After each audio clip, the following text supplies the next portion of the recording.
ఈ ఆనపకాయ మజ్జిగ పులుసుని మీరు తప్పకుండా ట్రై చేయాల్సిందే. ఇది ఒంటికి చలవ చేసి శరీరంలో వేడినిట్టే తగ్గిస్తుంది. ఎందుకంటే మన ఆనపకాయలు నీటి శాతం ఎక్కువ ఉంటుంది.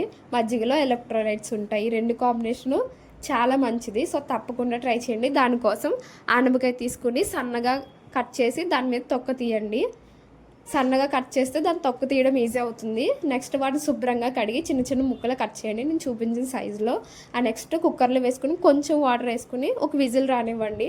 తర్వాత కడాయి పెట్టుకుని ఆయిల్ వేసుకుని ఎండుమిర్చి, ఆవాలు, జీలకర్ర, 4 వెల్లుల్లి రబ్బలు, ఒక ఉల్లిపాయ, పచ్చిమిర్చి ఇవి వేసి బాగా కలిపి నెక్స్ట్ పసుపు యాడ్ చేయండి. నెక్స్ట్ కొంచెం ఇంగువ వేస్తే అజీర్తి అనేది తగ్గుతుంది. నెక్స్ట్ సాల్ట్ వేసుకుని కుక్కర్లో ఉడికించుకున్నాం కదా, ఆనపకాయ ముక్కలు యాడ్ చేయండి.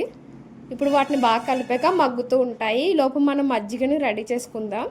దానికోసం మీరు ఏదో ఒకటి గిన్నె లేదా లోట ఏదో ఒకటి తీసుకుని పెరుగుని యాడ్ చేసుకుని బాగా చిలికించిన తర్వాత వాటర్ యాడ్ చేసుకోండి. అంతే, వాటర్ యాడ్ చేసుకుంటే మన మజ్జిగ రెడీ అయిపోయినట్టే. ఇప్పుడు మూత తీసి చూద్దాం. చూడండి, ఆనపకాయ ముక్కలు అన్నీ కలిపి బాగా మగ్గిపోయాయి కదా. ఇప్పుడు స్టవ్ ఆఫ్ చేసి బాగా చల్లారనివ్వండి. చల్లారిన తర్వాత మజ్జిగ యాడ్ చేయాలి, లేదంటే మజ్జిగ విరిగిపోతుంది. సో, మజ్జిగ యాడ్ చేసిన తర్వాత బాగా కలుపుకుంటే అంతే, మన ఆనపకాయ మజ్జిగ పులుసు రెడీ అయిపోయినట్టే. చూడండి, ఎన్నిసార్లు తింటే అన్నిసార్లు మంచిదే. లైక్ అండ్ సబ్స్క్రైబ్ చేయండి.